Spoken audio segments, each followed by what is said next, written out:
शूद्रों और अछूतों के पहले बच्चों को गंगा में बहा दिया जाता था धर्म के नाम पर। जिस राम के नाम पर आप वोट लेते हैं प्रधानमंत्री जी, इतने बड़े बेशर्म मत बनिए। हाथ जोड़कर विनती है, थोड़ी बहुत शर्म कर लीजिए। अगर मैं होता नरेंद्र मोदी जी की जगह पर, मुंह में काली कूद कर चुल्लू भर पानी में डूब। फिर आप काला जादू कर रहे हैं, कालिक बोल रहे हैं। काला जादू हुआ, ये काला रंग है। तांत्रिक विद्या पर वही लोग भरोसा करते हैं जो निकम्मे होते हैं, निठल्ले होते हैं, नकारे होते हैं। मतलब हमारे प्रधानमंत्री निकम्मे हैं। निश्चित तौर पर भारत का प्रधानमंत्री निकम्मा है, निठल्ला है। पूरा देश ही नहीं, पूरा विश्व जानता है कि पूरे विश्व में इतना बड़ा टपोरी प्रधानमंत्री कहीं नहीं मिलेगा। टपोरी मतलब ये विश्व के 8वां अजूबा प्रधानमंत्री हैं। विश्व में सबसे ज्यादा भाषाओं में गाली सुनने वाले प्रधानमंत्री हैं। परिवार में रहते तो संस्कार सीखने की बात होती, तो प्रधानमंत्री ने संस्कार सीखा ही नहीं। इस देश में सदियों से कर्मकांड होता रहा है। झाड़ फूंक, तांत्रिक विद्या, बच्चों की बलि ली जाती है। कुछ कहानी बताना चाहता हूं मैं। ये फुले साहब ने अखबारों में लिखा है। मनुस्मृति जब इस देश में लागू था तो शूद्रों को और अछूतों को, उस समय जो आज जो SC ST OBC है, संविधान ने जिसको SC ST OBC और माइनॉरिटी कहा है, वो जब मनुस्मृति था, चाहे वो मुगल का दौर हो, चाहे पुष्यमित्र शुंग का दौर हो, या अंग्रेज के दौर तक, जब एक संविधान लागू नहीं था इस देश में। अंग्रेज के समय तो खैर इंडियन पिनल कोड मैकाले ने लिख दिया था कि जो अपराध करेंगे उनको सजा मिलेगी। लेकिन जब मनुस्मृति लागू था तो आपको पता है, जब बड़ी इमारतें बनती थी तो शूद्रों की बलि ली जाती थी और अछूतों की। जब बड़े बड़े बांध बनते थे तो शूद्रों और अछूतों की बलि ली जाती थी। जब बड़े बड़े महल बनते थे तो उसके पिलर में जहां नारियल फोड़ा जाता है वहां शूद्रों और अछूतों की बलि ली जाती थी। जब यात्राएं निकलती थी, रथ यात्राएं, तो चक्के के नीचे शूद्रों और अछूतों को रौंदा जाता था। कहा जाता था कि इससे उनको पुण्य मिलेगा। शूद्रों और अछूतों के पहले बच्चों को गंगा में बहा दिया जाता था धर्म के नाम पर। जिस देश में धर्म के नाम पर महिलाओं को सती कर दिया जाता था, जला दिया जाता था, जहां जौहर करना पड़ता था, जहां विधवा विवाह नहीं था, जहां बाल विवाह था और जहां हत्याएं होती थी महिलाओं की, उस देश में काला जादू, कर्मकांड, डायन आज भी जिंदा है। बाबा साहब ने संविधान में इंतजाम किया है, कहा है कि इस देश के हर नागरिक का अधिकार है कर्मकांड के खिलाफ बोलना और भारत के लोगों को वैज्ञानिक टेम्परामेंट, साइंटिफिक टेम्परामेंट की तरफ आगे बढ़ना होगा। अब सोचिए इस पर मैं बहस क्यों कर रहा हूं। इस देश के प्रधानमंत्री ने काला जादू का क्लेम किया है। दरअसल कांग्रेस ने एक विरोध प्रदर्शन किया था, उसमें वो काला कपड़ा पहन के आए थे महंगाई के खिलाफ। आप दुनिया भर में देखेंगे, क्रिकेट मैच देखेंगे, फुटबॉल देखेंगे, जब कोई इंटरनेशनल आपदा आता है, किसी चीज को शोक व्यक्त करना होता है तो लोग काला धागा बांधते हैं। वैसे भारत में घृणित काम भी हुआ है। इस दुनिया में काला और गोरा को लेकर भी बहुत भेदभाव हुआ है। जैसे भारत में जातिवाद का भेदभाव है, उसी तरह से पूरी दुनिया में रंग के आधार पर भेदभाव हुआ है। इसलिए ब्लैक को प्रतिरोध का भी प्रतीक माना जाता है। वैसे भारत में ब्लैक को सुंदर और कुरूप के रूप में देखा जाता है, जो कि सबसे बड़ी गलत धारणा है। ब्लैक को प्रतिरोध के रूप में देखा जाता है। Nelson Mandela, Martin Luther, Naomi Campbell, ऐसे ओफ्रा विनफ्रे के रूप में भी जाना जाता है, क्योंकि ब्लैक समाज में पैदा हुए लोगों ने बड़ी बड़ी लकीरें खींची है। लेकिन प्रधानमंत्री नरेंद्र मोदी का कहना है कि विपक्ष काला जादू कर रहा है। अब राजनीतिक काला जादू पर आ गया, तो क्या बिहार काला जादू का पहला असर है? और मेरे साथ मेरे खास मेहमान श्री 108 श्री, इन्होंने कहा था 1,08,000 श्री कहने के लिए। इस तरह की एक उपाधि है और सवर्ण समाज से हैं, कर्मकांडी भी हैं, तांत्रिक विद्या पर भी भरोसा करते हैं। तो इन्हीं से समझेंगे कि काला जादू क्या है। गुजरात में मेरे एक दोस्त है अहमदाबाद में, जो मोदी जी के करीब से जानते हैं, रिश्तेदार रहे हैं। उनका कहना है कि नरेंद्र मोदी को तांत्रिक विद्या और काला जादू इस सब पर बहुत भरोसा है। खुद नरेंद्र मोदी ने एक वीडियो में कहा है कि जब आदमी तकलीफ में होता है, जब आदमी के पास कोई रास्ता नहीं बचता है, जब आदमी अपने ही कर्मों से घिर जाता है, तो वो कर्मकांड की तरफ जाता है। क्या कांग्रेस काला जादू कर रही है या प्रधानमंत्री पूरे डिस्कोर्स को कहीं अलग ले जाना चाहते हैं? क्या लग रहा है? प्रधानमंत्री कह रहे हैं कि कांग्रेस काला जादू कर रही है और इसी वजह से बिहार में उनकी सरकार चली गई। प्रधानमंत्री हाँ। और गृह मंत्री के द्वारा हाँ। महंगाई के मुद्दे, बेरोजगारी के मुद्दे और मंदी और अर्थव्यवस्था की बात, देश में जो तमाम मुद्दे हैं उससे ध्यान भटकाने के लिए प्रधानमंत्री जी ने काले जादू जैसे शब्दों का चयन किया है। क्योंकि ये प्रधानमंत्री जी बचपन से ही अभिनय के मास्टर रहे हैं, अभिनय में ये निपुण है। पूरा देश ही नहीं पूरा विश्व जानता है कि पूरे विश्व में इतना बड़ा टपोरी प्रधानमंत्री कहीं नहीं मिलेगा। टपोरी मतलब उन्हें गलत बयान करने वाला प्रधानमंत्री पद की गरिमा है। प्रधानमंत्री बंगाल में गए, ओडिडी ओडिडी कर रहे थे, तो प्रधानमंत्री ओडिडी ओडिडी चिरकुट वाली भाषा बोलते। प्रधानमंत्री का तो बंगाली लहजे में डीडी बोल रहे हैं। नहीं ना भैया, अपनी बहन को आप ओ दीदी बोलिएगा। ये प्रधानमंत्री का संस्कार झलकता है। पहली बात कि प्रधानमंत्री चूंकि घर परिवार में रहे नहीं, 40 साल भीख मांगकर खाया, कभी गुफा में रहे, कभी कहां रहे, पता ही नहीं चला। परिवार में रहते तो संस्कार सीखने की बात होती, तो प्रधानमंत्री ने संस्कार सीखा ही नहीं। सबसे बड़ी बात कि प्रधानमंत्री जिस पद पर बैठे हैं एक गरिमामय पद है और प्रधानमंत्री को सोच समझकर बोलना चाहिए। जैसा मनमोहन सिंह जी थे, कम बोलते थे, सटीक बोलते थे, अर्थव्यवस्था को विश्व का तीसरा अर्थव्यवस्था बना दिया था। काला जादू होता है कि नहीं? आप लोग कांग्रेस में काला जादू क्या?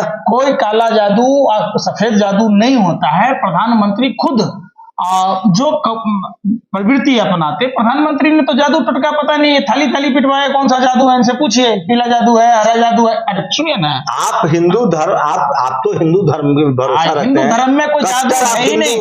जादू अगर होता, अरे बलि प्रथा है, तांत्रिक विद्या है, ये औघर है। अरे सुन तो लीजिए, है कि नहीं है? अरे हम क्या कह रहे हैं? अरे हिंदू धर्म में औघर है कि नहीं है? आप कह रहे हैं, सुन नहीं रहे, कान को सुनिए। पहले बात, बलि प्रथा है कि नहीं? रामचंद्र जी को वनवास जाने से पहले राजा दशरथ काला जादू कर सकते थे कि नहीं? राजा हरिश्चंद्र को विपत्ति आने के पहले उनके पिताजी सक्षम थे कि नहीं? जादू टोना कर सकते थे कि नहीं? ये पाखंड कुछ लोगों के द्वारा है। ये इससे आप धर्म को जोड़ते हैं, तो ऐसा नहीं है, समझिए। सबसे पहला बात, राजा हरिश्चंद्र के पिताजी चाहते तो काला जादू कर सकते थे कि नहीं? सफेद जादू कर सकते थे कि नहीं? ताकि आप हिंदू धर्म के जानकार हैं। हाँ, तो नहीं है जादू टोना। जैसा आप कर्म करोगे वैसा ही फल मिलेगा। आप अगर मदिरा तो प्रधानमंत्री झूठ बोल रहे हैं? बिल्कुल। ये विश्व के 8वां अजूबा प्रधानमंत्री हैं। विश्व में सबसे ज्यादा भाषाओं में गाली सुनने वाले प्रधानमंत्री हैं और विश्व में इनका काले अक्षरों में नाम दर्ज होगा, गिनीज बुक में नाम दर्ज रहेगा, इतिहास के पन्नों में नाम दर्ज रहेगा कि भारत में कोई ऐसा इकलौता प्रधानमंत्री था जिसने भारत को गर्त में ढकेल दिया। हाथ में ये काला धागा बांधते तो ये कौन सा जादू था?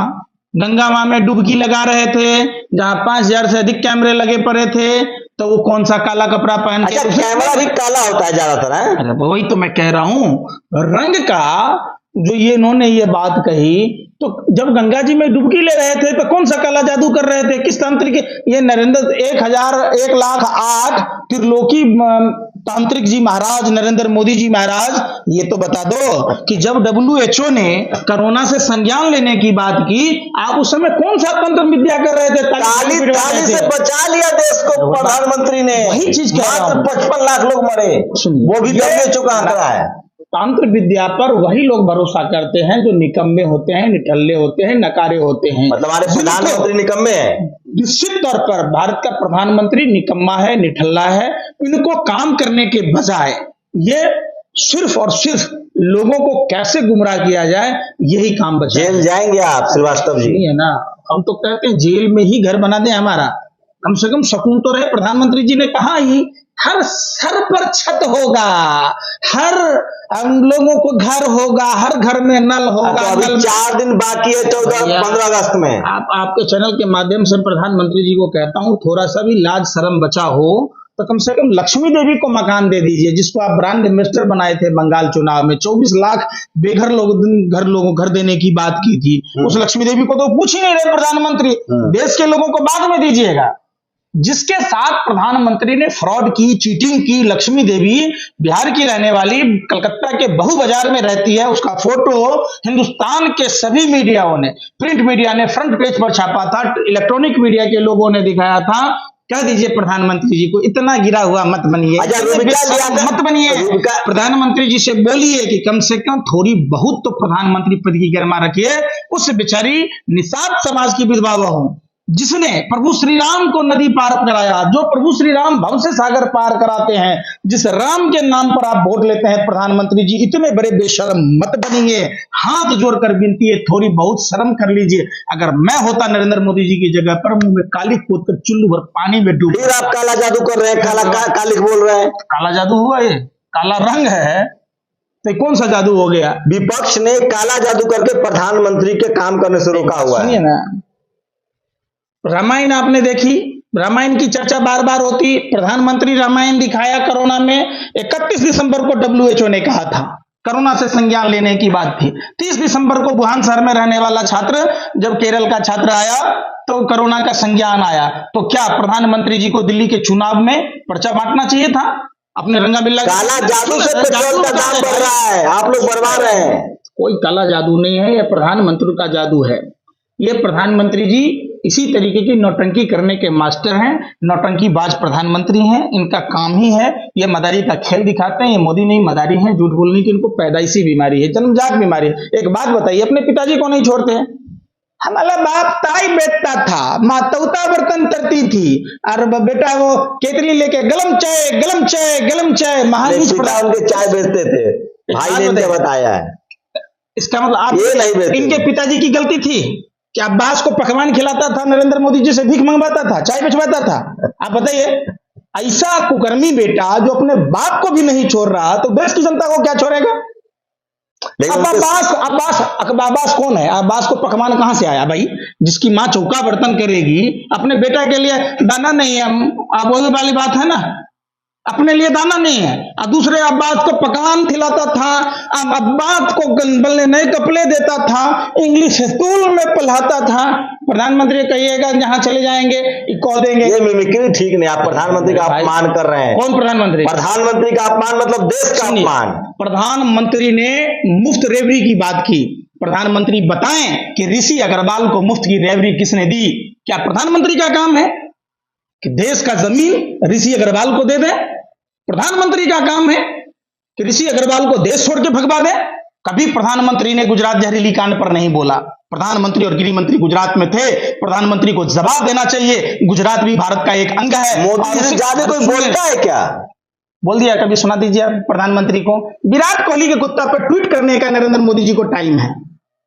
अपने नए मालिक रामू काका गए वहां देने, पलना लेके गए अंबानी के पोता होने पर, लेकिन उनको यह फुर्सत नहीं है गुजरात में रहने के बावजूद, जब गुजरात में कई मां बहन बेटियां विधवा हो गई। अच्छा, ये काला जादू क्या लगा है? ध्यान भटकाने की कोशिश। ये सब ये इनके सिलेबस का हिस्सा है।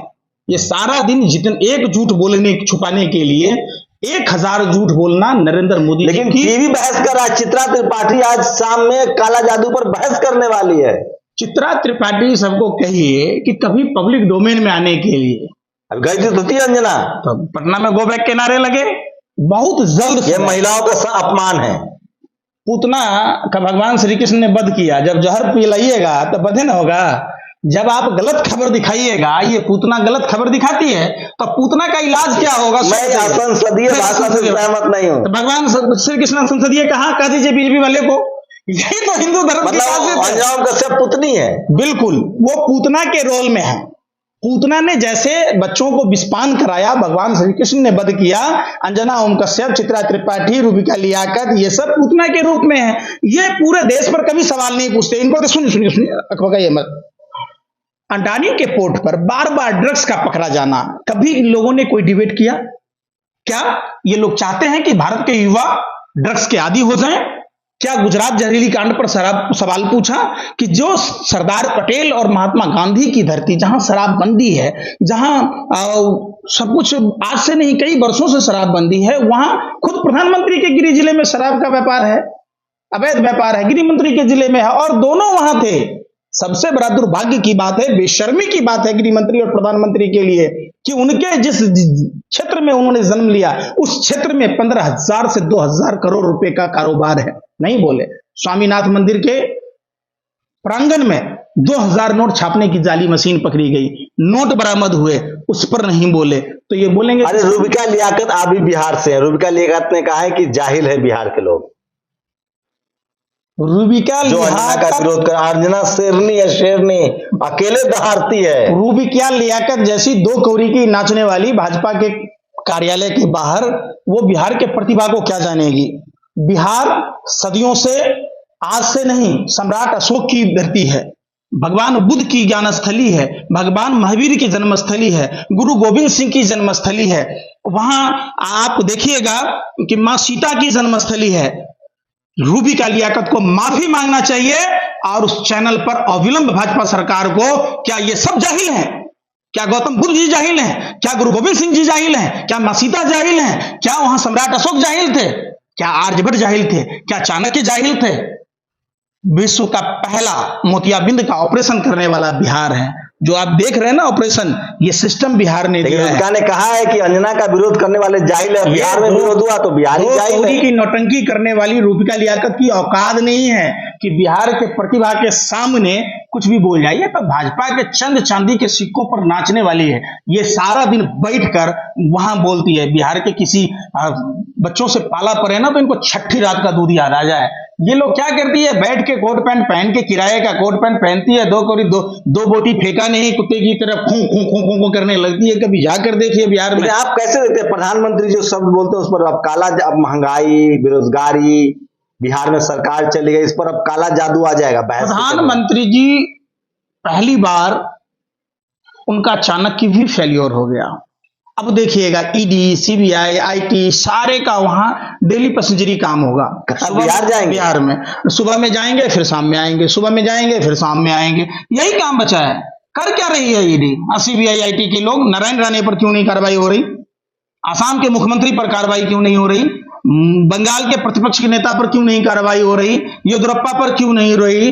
टीडीपी के जो सांसद बीजेपी में चले आया अब उन पर क्यों नहीं हो रही? 5,400 से अधिक मामले हैं। हम तो कहते हैं कि तेजस्वी जी ने बिल्कुल सही कहा कि बिहार में तेजस्वी जी के घर पर ही कार्यालय इनकम टैक्स का, ईडी का, सबका खुल जाना चाहिए। आपको लगता है कि लालू यादव ने जो सांप्रदायिकता से कभी समझौता नहीं किया, इसकी वजह से उनको जेल में डाला जाएगा? निश्चित तौर पर लालू यादव जी को एक साजिश के तहत फंसाया गया। आडवाणी का रथ उन्होंने रोका था, किसी में हिम्मत नहीं थी पूरे भारत में रोकने की, और उसने आडवाणी को कैद किया, जिस वजह से उनको पूरी जिंदगी अवैध रूप से। एक बात बताइए, जितने बैंकों के भगोरे हैं, क्या वो चारा घोटाला से ज्यादा बड़ा है क्या? आप हमको बताइए। नीरव मोदी जितना पैसा लेके भाग गया, खुद सरकार ने डाटा दिया है साल दर साल का। हमको एक बात बताइए, ये चारा घोटाला से बड़ा है या कम है? ये सवाल सबसे बड़ा। एक साजिश के तहत जितने भी देश के लीडर थे गैर भाजपा के, हाँ, उन सबको फंसाया गया। सरकार ने खुद ही अपना आंकड़ा दिया है, और वो भी लोकसभा के अंदर में, कि 2017-18 में 1,61,328 करोड़, 2018-19 में 2,36,265 करोड़, 2019-20 में 2,34,170 करोड़, 2020-21 में 2,02,781 करोड़, 2021-22 में 1,57,096 करोड़।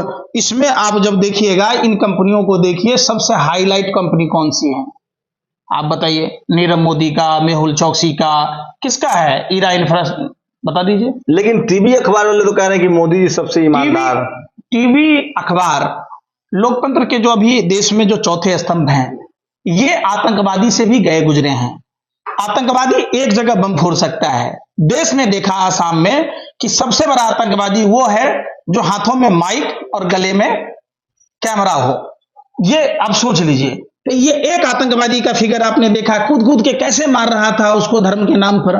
तो ये लोग जो आतंकवादी हैं, ये गैंगस्टर हैं, ये गैंगस्टर की भूमिका में। ये तेज प्रताप यादव कह रहा है कि सारा पत्रकार संघी है, बीजेपी का है। बिल्कुल, ये गैंगस्टर हैं, संघी हैं, इनकी मानसिकता खराब है। एक भी पत्रकार से पूछिए कि रोजगार का सृजन क्यों नहीं, रोजगार सृजन पर क्यों नहीं सवाल उठाते? देश का युवा भविष्य है, और जिस देश का युवा का भविष्य खत्म हो जाएगा उस देश का भविष्य क्या रहेगा, उस पर बहस नहीं करें। ये बहस नहीं करेंगे। जो भाजपा के प्रदेश उपाध्यक्ष चकला घर चला रहा होता है, वहां जिलेटिन की छड़ें बरामद होती है, वहां डेटोनेटर बरामद होता है, वहां 400 दारू की बोतलें बरामद होती है, वहां 500 अनयूज्ड कंडोम बरामद होता है। बच्चों का तस्कर कौन मिलेगा? भाजपा का नेता। कोकीन के साथ कौन पकड़ा जाएगा? भाजपा का नेता। महिलाओं को धमकाने वाला श्रीकांत त्यागी कौन था? भाजपा का नेता। आखिर कौन बचा रहा था नोएडा में? आज ओमेगा सोसाइटी के लोग डर से बाहर अपने बच्चों को नहीं भेज रहे। किसके संरक्षण में इतने दिन तक वो अवैध निर्माण था? आप उस पर नहीं बात कीजिएगा। भारत की खुफिया जानकारी पाकिस्तान को देने वाला भाजपा का नेता। आप कोई भी कुकर्म देखिए, भारत में पूरे कुकर्मियों का अड्डा भारतीय जनता पार्टी है। देश में जितने तो चाल चरित्र और चेहरा की राजनीति करती है। यही चाल चरित्र चेहरा है। अमरनाथ यात्रा में विघ्न डालने के लिए ड्रोन मंगाया गया। कौन? तो भारतीय जनता पार्टी के आईटी सेल और सोशल मीडिया का प्रभारी। उदयपुर में जिसने घटना को अंजाम दिया, कौन? तो गुलाब चंद कटारिया का सहयोगी। आप जहां भी देखिएगा, जितने भी शारदा नारदा की बात हो रही थी, अब शुभेंदु अधिकारी पर प्रधानमंत्री को बोलने की औकात ही नहीं है। खुद प्रधानमंत्री पर जिसने सेक्स रैकेट में शामिल होने का आरोप लगाया, कपिल मिश्रा, उस पर कार्रवाई नहीं हो रही है। क्या इसका मतलब है प्रधानमंत्री की मौन स्वीकृति बताता है कि प्रधानमंत्री सेक्स रैकेट में शामिल थे, जो दिल्ली विधानसभा में कपिल मिश्रा ने कहा? तो नहीं बोलते उस पर, क्यों नहीं कार्रवाई होती? क्या देश का प्रधानमंत्री इतना गिरा हुआ है कि सेक्स रैकेट में लड़की को अगवा करेगा, कपिल मिश्रा पर कार्रवाई नहीं होगी? ये प्रधानमंत्री की चुप्पी ये बात दर्शाता है कि प्रधानमंत्री ने इस घटने को अंजाम दिया, इसलिए प्रधानमंत्री जी उस पर, कपिल मिश्रा पर एनएसए यूपीए नहीं लगाते। एक आखिरी सवाल, ये नीतीश कुमार को मीडिया वाले कह रहे हैं कि नीतीश कुमार मुंगई लाल का सपना देख रहे हैं। नीतीश कुमार ने कहा है कि मेरा क्या होगा मुझे नहीं पता, लेकिन जो 2014 में आया है वो 2024 में नहीं रहेगा। और राहुल गांधी, तमाम नेताओं की, ममता बनर्जी, राहुल गांधी, शरद पवार, इन सबकी एक बड़ी गुप्त बैठक हुई है। देखिए, अभी इस वक्त देश में जो चल रहा है, देश को गुलाम बनाने की ओर अग्रसर है। गोवलकर 95% लोगों को गरीब बनाना और 5% लोगों के हाथ में सत्ता का केंद्रीकरण देना, भाजपा उसी एजेंडे पर चल रही है। भाजपा के लोगों ने जानबूझकर देश के तमाम संस्थाओं को डुबोकर अपने व्यापारिक मित्रों को, खासकर अडानी को, वर्ल्ड का चौथा आदमी बना दिया। समझिए। तो ये सब जो खेल चल रहा है, मान लीजिए अडानी भाग गया, अंबानी देश छोड़कर चला गया, तो देश का क्या होगा? ऐसी सूरत में 2024 का चुनाव अब तो देश में जो भी बचा हुआ है, हम देश पूरा आईसीयू में है। श्रीलंका जैसे हालात कभी भी हो सकते हैं। तो अब देश में जो भी लोग देशभक्त हैं, चाहे वो जिस पार्टी में हैं, भाजपा को छोड़ देना चाहिए। भाजपा छोड़कर नीतीश कुमार ने अपनी देशभक्ति का परिचय दिया है। देश बचाने के मुहिम में जो उन्होंने योगदान दिया है वाकई काबिले तारीफ है, और हम उम्मीद करते हैं कि नीतीश कुमार जी 2024 तक भाजपा मुक्त भारत के लिए उसमें लड़ाई लड़ें। निश्चित तौर पर देश को सफलता मिलेगी और भाजपा के कुकर्मों से देश को आजादी मिलेगी। आप सोचिए, कल्पना कीजिए कि जिस देश में प्रधानमंत्री काला जादू की बात कह रहा हो, जिस पर मीडिया बहस करके गुमराह कर रही हो जनता को, आप सोचिए, क्या आपको भी लगता है कि महंगाई, विपक्ष, प्राइस हाइक, देश में घुसपैठ, बेरोजगारी, ये सब के लिए काला जादू जिम्मेदार है? प्रधानमंत्री को लगता है कि विपक्ष काला जादू करवा रहा है और काले जादू की राजनीति हो रही है, और टीवी अखबार उस पर बहस कर रहा है। बहरहाल बिहार के लोगों ने जो दिखाया है टीवी अखबार के खिलाफ गुस्सा डेमोक्रेटिक तरीके से, उससे एक बात तो साफ हो गया है कि भले प्रधानमंत्री मोदी की विश्वसनीयता उतनी खतरे में ना हो, मोदी जी आ भी जाए ना आए अलग बात है, लेकिन बीजेपी से ज्यादा बीजेपी और सरकार को बचाने में मीडिया ने अपनी विश्वसनीयता खो दी है। और लोग कह रहे हैं कि इस देश का टीवी और अखबार सबसे बिका हुआ है, उसी पर सबसे ज्यादा काला जादू का असर है। बहुत जल्द ही श्रीलंका जैसी हालात होगी। गोदी मीडिया और अनुभक्तों की टीम दवाई, लात, जूता और पिटाई। क्योंकि देश की बर्बादी में सबसे बड़ा अगर योगदान किसी का है तो देश के गोदी मीडिया का है। मैं तमाम लोगों से कह रहा हूं कि मैं किसी भी तरह के हिंसा के खिलाफ हूं। पंकज जी का ये शब्द है, असंवैधानिक शब्द है, इससे मेरी सहमति नहीं है, लेकिन लोगों में नाराजगी बहुत है मीडिया के प्रति। अपनी प्रतिक्रिया जरूर दीजिए, शुक्रिया। नेशनल दस्तक की आपसे गुजारिश है कि अगर इसको बचाना चाहते हैं तो नेशनल दस्तक को सब्सक्राइब करने के लिए रेड कलर के सब्सक्राइब बटन को दबाएं, फिर बेल आइकन की घंटी दबाएं। नेशनल दस्तक को बचाने के लिए बहुत जरूरी है कि हर खबर को शेयर करें, लाइक करें, कमेंट जरूर करें।